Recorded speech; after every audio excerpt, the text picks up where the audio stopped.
Milwaukee, Wisconsin, a quiet city in America's Midwest, known more for its breweries and working-class neighborhoods than for the stuff of nightmares. But between 1978 and 1991, behind locked doors and drawn curtains, this unassuming city became the stage for one of the darkest chapters in American criminal history.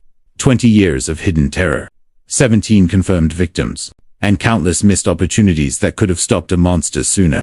To understand the weight of what was uncovered in July 1991, picture this: hundreds of police officers, forensic teams, psychologists, and reporters swarming a single apartment building. Millions of dollars poured into an investigation that exposed not just one man's crimes, but a system that repeatedly failed to protect the vulnerable.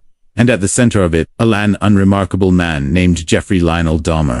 A man whose face looked almost painfully ordinary, whose voice was soft, whose demeanor was calm.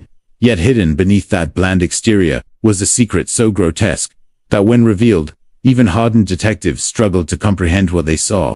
When officers first stepped inside apartment 213 at the Oxford Apartments on North 25th Street, the stench hit them first. A sour, rancid smell that clung to the walls and the carpet, as if the very air had rotted. They thought they were walking into a routine arrest.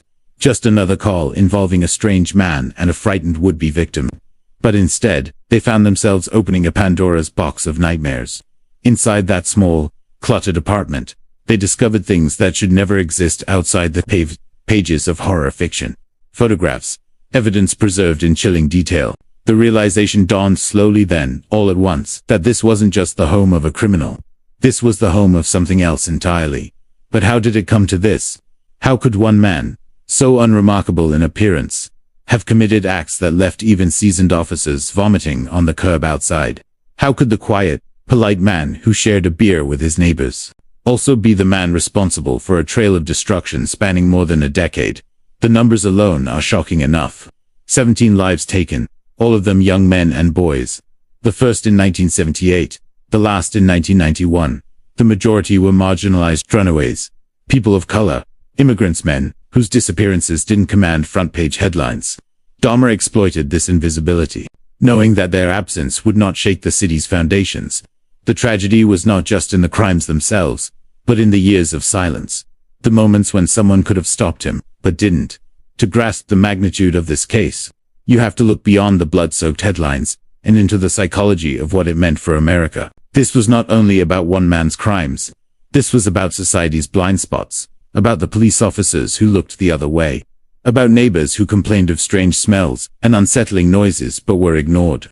It was about a city that prided itself on hard work and modest living, suddenly forced to confront the possibility that evil had been living quietly in their midst for over a decade. Even in its immediate aftermath, the story of Jeffrey Dahmer carried an almost cinematic quality. Detectives stumbling upon a collection of Polaroid photographs, each one depicting the unthinkable. A refrigerator that held not just food, but evidence of something much darker. A bedroom where secrets festered in silence, only a thin wall away from families cooking dinner, or children playing outside. If it weren't true, it would sound like a horror film script. But it was true, and that was what made it unbearable. As news spread, Milwaukee became synonymous with a single name: Dahmer. Crowds gathered outside the Oxford Apartments, reporters jostled for a view, and families of the missing clutched photos of their loved ones, demanding answers. The city was in shock, but beneath the shock lay anger at the man, anger at the system, anger at the years lost. And yet, the most chilling detail of all is not in the photographs, or the evidence bags, or the crime scene reports. The most chilling detail is how ordinary Dahmer seemed. He wasn't a shadowy figure lurking in alleys. He wasn't a masked predator waiting in the dark. He was the man living next door, the man who borrowed tools, who made small talk in the hallway, who sometimes even invited neighbors in for a drink. Evil, it seemed, didn't always look like a monster. Sometimes, it wore the face of a man you'd barely notice in a crowd. This is the story of Jeffrey Lionel Dahmer. A story of horror, not born in the supernatural, but in the human. A story of vulnerability, silence, and lives cut short. Over the next chapters, we will walk through the shadows of his life, from his childhood curiosities to his first crime, from years of hiding in plain sight to the night his secret was finally exposed. But before we dive deeper, remember this: here at Mr. True Death, we confront the stories others would rather turn away from. If you dare to face the darkest corners of human history with us, don't forget to subscribe. Because in this channel, the past is never buried. It's waiting patiently for us to uncover it. And so, our journey begins in 1978, with a young man fresh out of high school, living in a quiet Ohio suburb, who would soon make a decision that changed his life, and ended another's forever. Every monster has an origin story, but Jeffrey Lionel Dahmer's beginnings didn't look like a horror tale. He was born on May 21, 1960, in Milwaukee, Wisconsin, to Lionel and Joyce Dahmer. From the outside, the Dahmer family was unremarkable. Part of the suburban landscape of post-war America. A father studying chemistry, a mother struggling quietly with her own inner storms, and a little boy who, to the neighbors, looked like any other child riding a bike down the street. Yet beneath the surface, cracks were forming. Jeffrey's childhood was marked by isolation. He wasn't the kind of boy who drew attention on the playground. Teachers described him as quiet, almost painfully so, with a gaze that seemed to drift elsewhere, as if his mind lived in a world just slightly removed from everyone else's. His classmates sometimes mocked him for being strange, for laughing to himself, for drifting in and out of focus. Behind those small oddities lay a seed of something darker, something that would grow silently as he grew older. By the age of 4, Jeffrey developed a fascination that unnerved even his parents. He was curious about what lay inside things. Dead animals he found on the roadside were carefully collected, bones stored in jars, skeletons preserved. For many children, curiosity about the natural world is harmless. But for Jeffrey, it wasn't just curiosity, it was fixation. He once explained to his father that he liked the sound bones make. To most parents, such words might have been dismissed as childish nonsense. To Lionel, a chemist, it seemed like a budding interest in science. He encouraged it, even showing his son how to bleach bones safely with chemicals. What he couldn't have known was that this seemingly innocent father-son activity was feeding an obsession that would one day spiral far beyond control. At home, life was turbulent. His mother, Joyce, struggled with mental health issues, swinging between depression and bouts of anxious energy. Arguments filled the Dahmer household. By the time Jeffrey was in high school, the marriage was unraveling. The divorce came when Jeffrey was just 18, leaving him abandoned in more ways than one. His father moved out.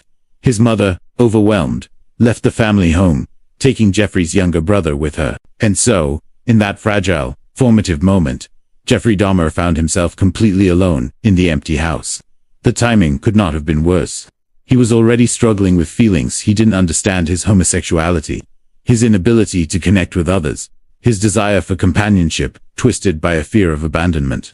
In this isolation, his fantasies began to take shape. Fantasies not about love, not even about sex, but about possession, control, stillness, the desire to keep someone with him forever. He confessed later that it was around this time, in his teenage years, that he first imagined rendering someone unable to leave. The thought gave him comfort. The thought lingered. In high school, Dahmer tried to play the role of the class clown. His so-called Dahmer antics became infamous sudden outbursts, where he'd mock seizures, or pretend to be disabled, all for laughs. His peers remembered him as odd, but not threatening. Some thought he was just eccentric, a loner who drank too much. Because yes, even then, alcohol was already a problem. By his senior year, Jeffrey was drinking before class, hiding liquor in a styrofoam cup, numbing himself from the emptiness he carried inside. Teachers noticed. Friends noticed. But nobody intervened. What's chilling in hindsight is how invisible Dahmer seemed, even as the warning signs flashed like red lights. A boy fascinated with death. A young man already drinking to escape. A teenager left entirely alone in a house after his parents' divorce. He could have been helped. Someone could have noticed. But like so many moments in his life, the system didn't stop him. The cracks widened, and the darkness inside had room to grow. And so, in the summer of 1978, just weeks after graduating from high school, Jeffrey Dahmer was left to his own devices in the empty house on Bath Road in Ohio. His father had moved out. His mother and brother were gone. He was 18 years old, abandoned in silence, aimless, drowning his nights in alcohol, his fantasies sharpening into something more tangible.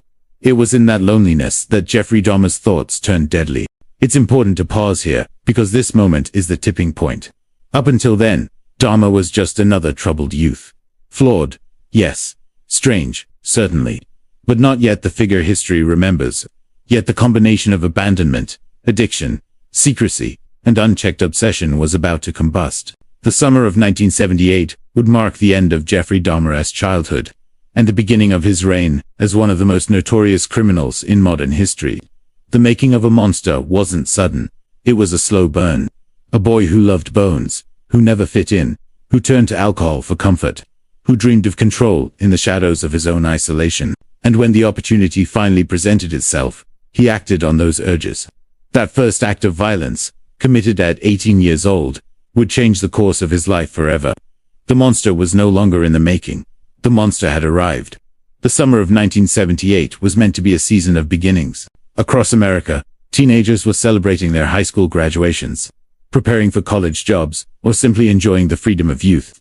But for Jeffrey Dahmer, 18 years old and utterly alone in his family's empty house on Bath Road, it would be the summer of an irreversible ending. He had spent weeks drinking heavily, drowning out the silence that now haunted every corner of the home. The divorce had left him abandoned, his father gone, his mother moved away, his younger brother taken. The house, once filled with arguments and tension, was now eerily quiet. But that silence gave room for darker thoughts to echo, thoughts that had been simmering inside him for years, thoughts of control, of possession, of a companion who could never leave. It was in this fragile, dangerous state that Dahmer encountered Stephen Hicks. Hicks was 19, a hitchhiker with shaggy hair, a friendly smile, and plans to attend a rock concert that day. He wasn't looking for trouble. He was simply thumbing a ride down the road when Dahmer's car pulled up beside him. Jeffrey looked ordinary enough, just another young man with nothing better to do. He offered Stephen a ride, suggesting they stop by his house first, for a few beers before heading out. Hicks agreed. After all, it was the 1970s, and hitchhiking wasn't yet seen as reckless as it would later become. Inside the Dahmer home, the two young men drank and talked. For a while, it seemed like nothing more than an impromptu hangout. But as the hours passed, Jeffrey grew anxious. Hicks eventually mentioned that he needed to leave, that it was time for him to continue on to the concert. And that was the moment the old fear struck Dahmer like lightning. Abandonment. The thought of being left alone again, left behind, was unbearable. In his later confessions, Dahmer admitted he panicked, that he didn't want Hicks to go. The desire to keep him there, to make him stay no matter what, overwhelmed him. So when Hicks stood up to leave, Dahmer acted. In a sudden, desperate burst, he grabbed a dumbbell from the floor and struck him from behind. The moment was brutal and final. The silence in the house was shattered, but only briefly, before it settled into an even heavier stillness. Jeffrey Dahmer had crossed the line he could never step back from. For hours afterward, Dahmer sat with the body. He didn't know what to do. He drank more, pacing, trying to comprehend what he had done. But eventually, the fear of discovery pushed him to act again. He dragged the body into the basement, a place of shadows and solitude, and began to figure out how to erase what had just happened. His father's lessons in chemistry returned to him: how bones could be stripped, how remains could be reduced. Using knives and later acid, Dahmer attempted to dismantle the evidence of his crime. It was clinical, detached, and yet disturbingly personal. In his mind, he wasn't just destroying evidence, he was fulfilling the fantasy of control, of keeping someone with him forever, even if only in pieces. The chilling truth is that nobody suspected a thing. Hicks's disappearance barely made headlines. He was just another young man who had vanished on his way to a concert. And in 1978, missing persons cases like his often went cold quickly. Dahmer, meanwhile, continued on with his life as though nothing had happened. He attended family gatherings, went out for drinks, even managed to enroll briefly in college before dropping out. To the world, he was simply a troubled young man, trying to find his way. But behind closed doors, in the shadows of that Bath Road house, he had already committed murder. What makes this first crime so haunting is how close Dahmer came to being caught even then. The evidence was sloppy, the act impulsive, the disposal imperfect. But no one came looking. No detectives knocked on the door. No neighbor raised an alarm. Hicks simply vanished into the void, and Dahmer was left free to walk away. Looking back, this was the moment everything could have been stopped. If the police had investigated harder, if someone had connected the dots, Jeffrey Dahmer might have been remembered as a one-time killer, a tragedy, but not a legend of horror. Instead, the silence of that first crime gave him a dangerous lesson. That he could get away with it. That he could live a double life. That his darkest fantasies could slip into reality, unnoticed by the world. And so, Dahmer carried the weight of that secret murder into adulthood. For nearly a decade, he managed to bury it beneath a haze of alcohol, failed schooling, and broken relationships. But the desire never left him. It lingered, growing stronger with every drink, every lonely night, every rejection. The monster was now awake. And though it would sleep for a time, it was only waiting patiently, restlessly for the chance to return. After that first crime in 1978, Jeffrey Dahmer didn't immediately become the monster history remembers. Instead, he slipped into a strange silence, a lull that lasted nearly 9 years. For almost a decade, the world forgot him. But inside Jeffrey, the urge he had unleashed that summer never truly went away. It simply went underground, waiting for the right moment to resurface. The months after Stephen Hicks's disappearance were chaotic. Dahmer briefly tried college, enrolling at Ohio State University. But his drinking consumed him. He skipped classes, spent nights in his dorm room, passed out, and by the end of his first semester, he dropped out. His father, desperate to impose structure, pushed Jeffrey into the army. At 19, he was shipped off to West Germany to serve as a combat medic. On paper, it was the perfect solution. Discipline, routine, responsibility. But Dahmer's demons followed him overseas. His alcohol addiction worsened, so much so that fellow soldiers noticed. Some later recalled that he was a capable medic when sober, but most of the time, he was drunk, erratic, unreliable. 2 soldiers even accused him of assault during his service allegations that were never pursued at the time, but would later surface during investigations into his life. Eventually, the army discharged him honorably, though everyone knew it was really for his drinking. At just 22, Jeffrey was sent back to America with no degree, no career, no direction, only his secret and his addiction. He drifted for a while. He lived with relatives in Florida, then returned to Ohio. At one point, police arrested him for disorderly conduct, after he was found drunk and disturbing the peace. Another time, he was picked up for indecent exposure. Each brush with the law was minor, each punishment a slap on the wrist. Nobody looked deeper. Nobody connected him to the missing teenager from 1978. To the world, he was just another troubled young man drinking too much and going nowhere. But silence doesn't mean absence. The urges still gnawed at him. He confessed later that during these years, he fantasized constantly. He imagined strangers on the street, men he met in bars, always replaying the moment of Hicks in his mind, wanting someone to stay, to never leave. He drank to numb it, but the alcohol only made the thoughts swirl more vividly. His family life continued to fracture. His parents' divorce had left scars, and though his father tried to help, Jeffrey was already too far adrift. Lionel Dahmer later admitted he sensed something was wrong with his son, but he couldn't put his finger on it. To him, Jeffrey was just lost, maybe depressed, maybe struggling with his sexuality. What Lionel couldn't see was the depth of the storm brewing beneath Jeffrey's bland exterior.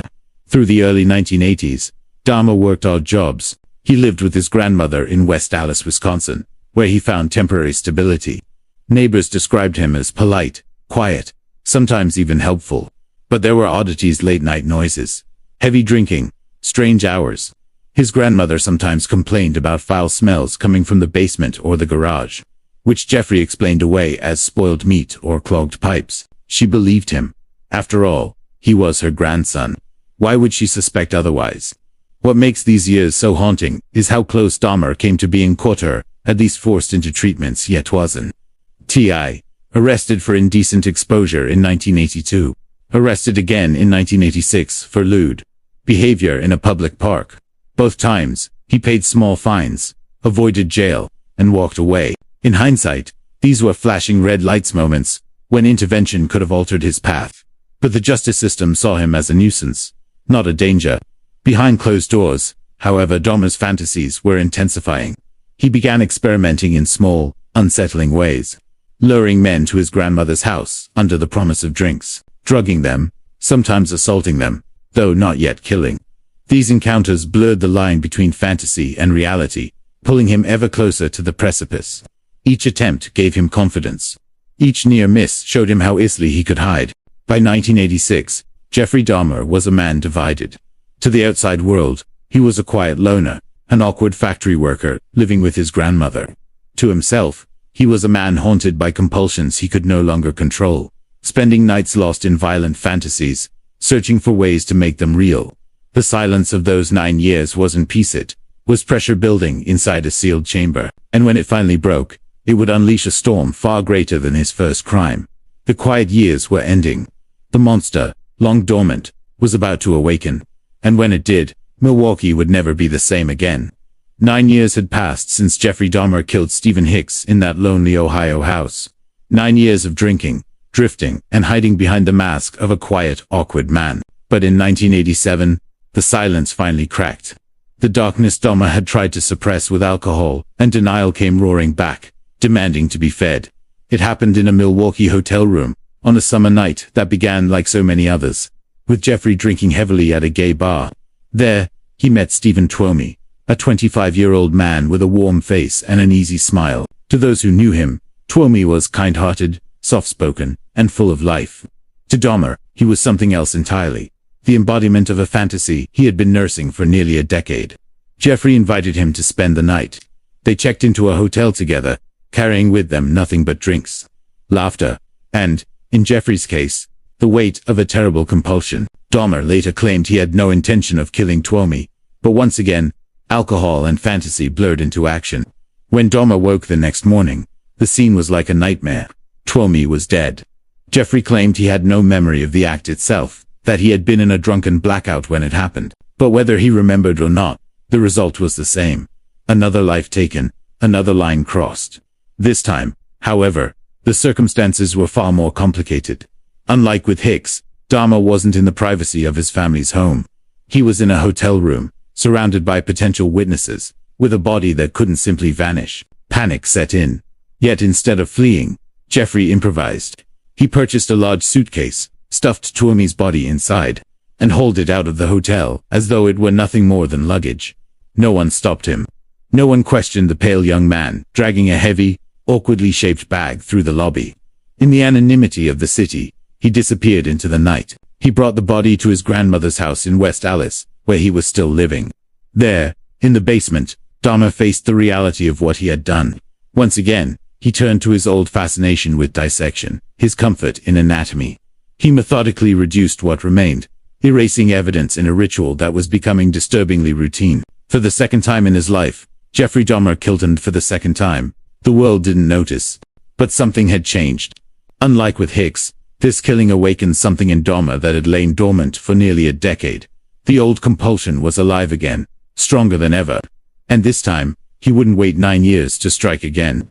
The Twomey case marked the start of Dahmer's second phase. He began frequenting gay bars more often, luring men with promises of drinks, money, or photographs. His methods evolved. He learned to drug his victims, slipping sedatives into their drinks, ensuring they were powerless to resist. He no longer stumbled blindly into violence, he planned it.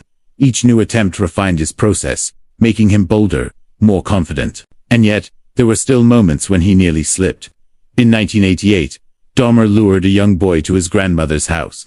He drugged him, but his grandmother's presence in the house disrupted the plan. The boy survived and later reported the incident. Dahmer was arrested and charged with sexual assault of a minor. At last, the law had him. He could have been stopped right there. But what happened next is one of the most tragic failures of the justice system. In 1989, Dahmer was convicted, but the judge, persuaded by his polite demeanor and supposed remorse, sentenced him to just 1 year in a work release program. By day, he worked at the Ambrosia chocolate factory in Milwaukee. By night, he returned to a prison cell. He served only 10 months. When he was released, he was a free man. Free to walk the streets. Free to hunt again. Think about that. A man already caught drugging and assaulting a child was given a second chance. Society trusted him to reintegrate, to start fresh. Instead, Jeffrey Dahmer used that freedom as an opportunity to perfect his methods. His assaults escalated into murders. His crimes became not just about possession, but about creating a world entirely his own inside apartment 213. By the end of the 1980s, Jeffrey Dahmer was no longer just a man struggling with urges. He was a predator with a system. A man who had learned not only how to kill, but how to hide in plain sight. His quiet demeanor, his job at the chocolate factory, his polite yes sir and no, ma'am fooled almost everyone around him. But beneath the surface, the storm was building. The killings would become more frequent. The secrets inside his grandmother's house would grow too large to contain. And soon, Jeffrey Dahmer would move into his own apartment, a place that would become one of the most infamous addresses in American history. The monster had returned. And this time, he wasn't going back into hiding. In May of 1990, Jeffrey Dahmer moved into a small one-bedroom apartment at 924 North 25th Street in Milwaukee, apartment number 213. To anyone walking past, it was nothing unusual, just another unit in a low-income building. The hallway smelled faintly of cooking oil and cigarettes. Radios played behind thin walls. Families came and went. It was the kind of place where you could disappear into anonymity, where neighbors might nod politely in the hall, but never truly know one another. For Dahmer, apartment 213 was more than just a new home. It was freedom. No grandmother upstairs to interrupt. No watchful eyes to question his habits. For the first time in his life, Jeffrey Dahmer had a private space, a place where he could build his own world without interference. And what he built inside those four walls would become the stuff of nightmares.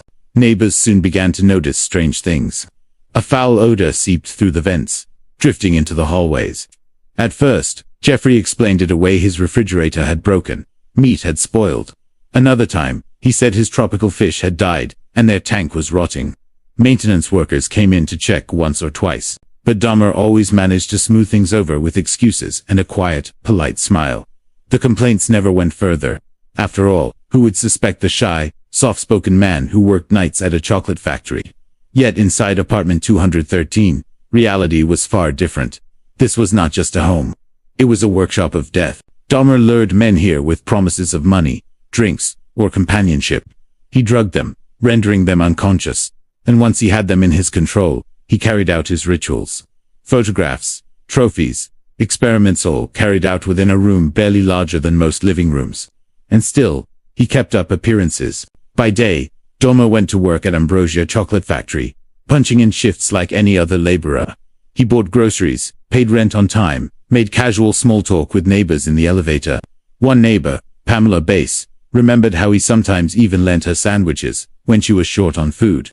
She had no idea what might have been in them. The contradictions were staggering. A man who appeared so ordinary, so harmless, was hiding a reality only a wall away. The sounds of power tools hummed late at night. The smell of chemicals drifted under the door. And yet, time and again, complaints to the building manager went unanswered, or worse, were dismissed with Jeffrey's calm explanations. But perhaps most haunting of all was the atmosphere inside that apartment. Police officers who entered in 1991 later said it felt heavy, oppressive, as though the air itself carried a weight. The blinds were always drawn, the light dim, the walls bare except for a fish tank glowing eerily in the corner. A strange blue barrel sat in the bedroom, filled with acid, emanating a sickly odor. The refrigerator contained items no one should ever find in such a place. To Jeffrey, these objects were part of his private kingdom, a place where he was in control, where no one could leave him, where fantasy and reality fused. And yet, despite all of this, Dahmer remained hidden in plain sight. Neighbors like Glenda Cleveland repeatedly called police to report screams, strange noises, and unsettling encounters. On one occasion, she and her daughter even saw a young boy fleeing from Dahmer into the street, dazed and injured. They called 911. Police arrived. And still, Jeffrey convinced them it was nothing more than a domestic dispute, that the boy was his lover, and was simply drunk. The officers left the boy 14-year-old Konorak, Symphonin, Dahmer's custody. Hours later, Konorak was dead. This single incident stands as one of the most chilling examples of how Dahmer's ordinariness became his shield. His polite explanations, his calm voice, his ability to appear non-threatening, it fooled not just neighbors, but trained officers. Again and again, he was given the benefit of the doubt, while his victims paid the price. To live inside apartment 213 was to live in two worlds at once. To outsiders, it was a shabby apartment in a crumbling neighborhood. To Jeffrey Dahmer, it was a private empire of control, where he held the power of life and death, where loneliness was answered with possession, where fear and fantasy became indistinguishable. And yet, the walls could not hold forever. Each crime left behind more evidence, more risk, more chance of exposure. The smell grew stronger. The complaints grew louder. The near misses with police became more frequent. Apartment 213 was not just a hiding place, it was a time bomb. And by the summer of 1991, it was ticking louder than ever. By the early 1990s, Jeffrey Dahmer's apartment was no longer just a secret hide, was a fragile house of cards. The stench, the noise, the frequent visitors who never seemed to return, everything pointed towards something deeply wrong inside apartment 213. And yet, time and again, Dahmer slipped through the cracks. Each escape, each missed opportunity, painted a chilling picture, not just of a predator, but of a system that failed to stop him. One of the most infamous moments came in May 1991. A 14-year-old boy, Konarak Sintasomphon, managed to escape Dahmer's apartment. Drugged, dazed, and barely conscious, he stumbled into the street, naked and disoriented. Neighbors rushed to help, horrified at the sight of this boy who seemed too weak even to speak. They called the police. When officers arrived, they found Dahmer calmly approaching, offering explanations with the ease of a practiced liar. He told them Konarak was his adult lover, that they had simply had a quarrel after drinking too much. He smiled politely, reassured the officers, even joked with them. And unbelievably, they believed him. Despite the neighbors' desperate protests, despite the boy's obvious distress, the police returned Konarak to Dahmer's custody. Within hours, the boy was dead. That single decision has gone down as one of the most tragic failures in law enforcement history. And it wasn't the only one. Time and again, Dahmer was stopped, questioned, or investigated only to walk away. Back in 1988, he had already been arrested for drugging a young boy. Convicted of sexual assault, he was given probation and work release, instead of real prison time. The judge described him as remorseful. That leniency freed him to continue his crimes. In another instance, neighbors reported strange smells described as rancid, like something dying emanating from his apartment. Maintenance staff checked, but Dahmer waved them off with excuses about spoiled meat or tropical fish. The complaints were dropped. Even more chilling were the encounters with victims who nearly escaped. One man, Tracy Edwards, later testified that he had spent hours in Dahmer's apartment, handcuffed, listening as Dahmer spoke about wanting to keep him there forever. At one point, Edwards managed to calm Dahmer down enough to ask to use the bathroom. When he returned, he tried to make a run for the door, only to be caught again. But that night would prove different. Edwards would become the man who finally ended Dahmer's reign of terror. But before that, there were countless others who never made it out. Some were seen entering the building with Dahmer, never to emerge. Others were last spotted at Milwaukee bars, leaving with a quiet man who promised them money or drinks. Friends filed missing persons reports. Families begged for answers. But because so many of Dahmer's victims were men of color, immigrants, or from marginalized communities, their disappearances didn't spark the kind of urgency they deserved. Prejudice and indifference meant Dahmer operated in plain sight, shielded by society's blind spots. Even within the police force, subtle bias played its role. Officers dismissed the frantic calls of neighbors like Glenda Cleveland, who phoned multiple times about strange noises and disturbing encounters outside Dahmer's apartment. Her warnings went unheard, her voice drowned in the bureaucratic hum of indifference. Had her pleas been taken seriously, had the officers searched deeper, the story might have ended sooner. The tragedy of these years, ice and tea, only the horror of what Dahmer did it. The horror of how many chances were missed to stop him. Each escape, each brush with exposure, was a moment when the nightmare might have ended. Instead, those moments slipped by, one after another, until the body count grew to 17. By 1991, Dahmer was unraveling. His compulsion was stronger than ever, but the risk was growing impossible to contain. He was sloppy, reckless, often drunk. Neighbors complained louder. Police were called more frequently. He was circling the edge of discovery, and all it would take was one person strong enough to fight back. One person who refused to vanish quietly into the shadows of apartment 200. That person was Tracy Edwards. And on the night of July 22, 1991, his desperate escape would finally rip open the secrets that Dahmer had been hiding for 13 years. It was the night of July 22, 1991, when Jeffrey Dahmer's carefully constructed double life finally collapsed. For years, he had lured men into his apartment, confident that the police would never see through his calm demeanor and polite explanations. But on this humid Milwaukee evening, the man sitting across from him, Tracy Edwards, would become the one who broke the cycle. Dahmer had met Edwards earlier that day at a bar. With his usual soft-spoken charm, he promised him money if he came back to his apartment to pose for photographs. Edwards agreed, having no idea that he was stepping into the most infamous apartment in American history. When they entered apartment 213, Edwards immediately noticed the smell. A sickly, heavy odor hung in the air. The place was dim, the blinds drawn, the room cluttered with strange objects.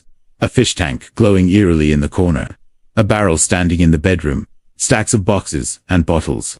But what truly unnerved him was the way Dahmer acted: nervous, pacing, his voice drifting between polite and unsettling. Then Edwards saw something that made his blood run cold. A drawer partially open, revealing Polaroid photographs. Images of men in positions no living person could hold. He realized too late that he was in the home of a predator. Dahmer handcuffed him, pulled out a knife, and whispered that he wanted to keep him there forever. For hours, Edwards used every ounce of wit and courage to stay alive. He spoke calmly, tried to keep Dahmer talking, tried to convince him that they could still be friends. Inside, panic clawed at him, but outwardly, he projected composure. Eventually, he convinced Dahmer to let him sit in the living room. When Dahmer's attention wavered for a split second, Edwards acted. He shoved Dahmer, bolted for the door, and sprinted into the night, with one wrist still chained. On the street, he flagged down 2 Milwaukee police officers. Breathless, terrified, he begged them to remove the handcuffs, explaining that a man had tried to kill him. The officers followed Edwards back to apartment 213, thinking it might just be a domestic dispute. But when Dahmer opened the door, smiling faintly, calm as ever, something felt off. They asked for the key to the handcuffs. Dahmer fumbled. Suspicion grew. One officer decided to look around the apartment. He opened the bedroom drawer. Inside, he found the Polaroids, dozens of them. Each one showed men in grotesque, staged positions. They were not artistic photographs. They were evidence. These are real, the officer whispered to his partner. These are real.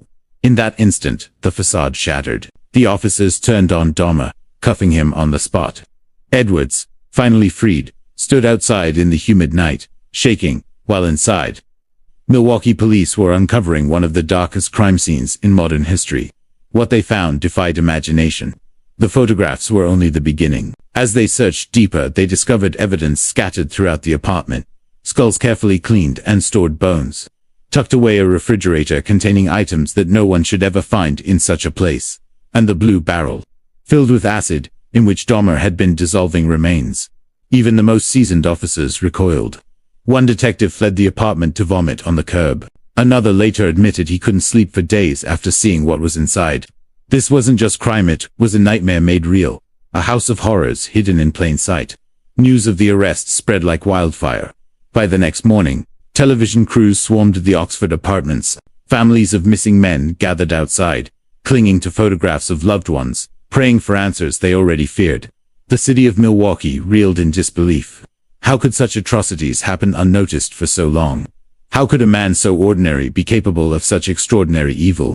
Dahmer himself remained eerily calm. In police custody, he confessed readily, even casually, to his crimes. He spoke of them as though describing errands or chores, admitting to 17 murders, explaining his rituals, detailing his fantasies of control. Detectives listened, horrified, as he revealed just how long this nightmare had been unfolding. The trial in 1992 was a media spectacle. Families of the victims filled the courtroom, forced to listen as Dahmer's confessions were read aloud, as photographs were shown, as every grisly detail was laid bare. Some wept, some screamed. One man even tried to attack Dahmer in the courtroom, restrained only by deputies. The defense argued insanity. The prosecution argued otherwise, insisting that Dahmer knew exactly what he was doing. In the end, the jury agreed with the prosecution. Jeffrey Dahmer was sentenced to 15 consecutive life terms, over 900 years in prison. He would never walk free again. For the families, there was no real justice. Nothing could bring their sons, brothers, or loved ones back. But at last, the killing had stopped. The monster of Milwaukee was behind bars. And yet, the story didn't end with his conviction. In many ways, the fall of Jeffrey Dahmer only deepened the questions. How had he gone undetected for so long? How many lives could have been saved if the system had listened to the neighbors, the families, the survivors?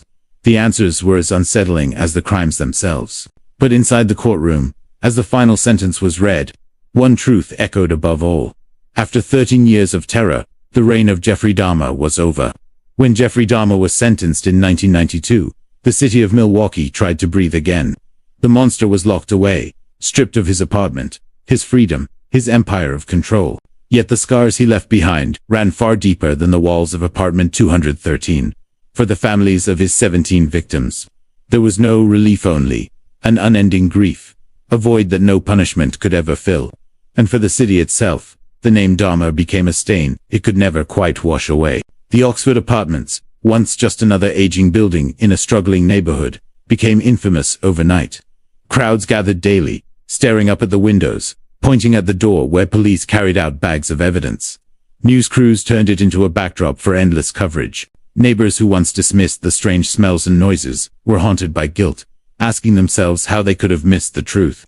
The building stood as a grim reminder of horror hiding in plain sight. In 1992, it was torn down, the land left empty to contaminate it, both physically and spiritually, to build on again. Even today, it remains a vacant lot, a silent memorial to the lives lost inside. But the legacy of Jeffrey Dahmer is larger than one building. His case forced America to confront uncomfortable truths about prejudice, how the disappearances of young men of color and immigrants were treated with less urgency, about policing, how officers dismissed neighbors' warnings, even returning a victim into Dahmer's hands, about society's blind spots, how someone so ordinary, so unremarkable, could commit atrocities without anyone noticing. In the years after his conviction, Dahmer himself became an object of morbid fascination. Books, documentaries, films, and even comic books tried to make sense of him. People wrote letters to him in prison, some expressing anger, others bizarre admiration. His calm demeanor in interviews, his willingness to speak openly about his crimes, only deepened the eerie fascination. He became a cultural figure, not because of who he was as a person, but because of what he represented. The terrifying possibility that evil can look normal, that it can live quietly next door. For the families, however, there was nothing fascinating about it. Their sons were gone. Their lives were forever altered. In court, they had faced Dahmer, screaming through tears, demanding to know why, demanding to be heard. Their voices remain the truest part of this story, not the headlines, not the documentaries, but the grief of people whose loved ones were stolen in the most brutal way imaginable. Even Dahmer's own end became part of his legacy. In 1994, just 2 years into his sentence, he was beaten to death in prison by a fellow inmate. Some saw it as justice served, others as a grim epilogue. But even in death, the questions lingered. What drove him? Could he have been stopped sooner? Was he born a monster, or did life make him one? Today, more than 3 decades later, the story of Jeffrey Dahmer still unsettles, not just because of what he did, but because of what it revealed about us. About how easy it is to dismiss the voices of the vulnerable. About how thin the line can be between ordinary life and unimaginable darkness. About how monsters are not always shadows in the night.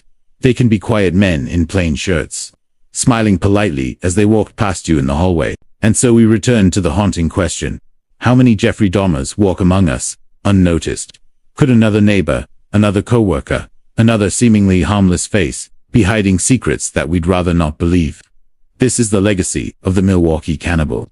A legacy of horror that still echoes, warning us not only of one man's crimes, but of the dangers of silence, neglect, and denial. Here at Mr. True Death, we tell these stories not to glorify, but to remember, to honor the victims, to learn from the failures, to confront the darkest corners of history, so that they might never repeat.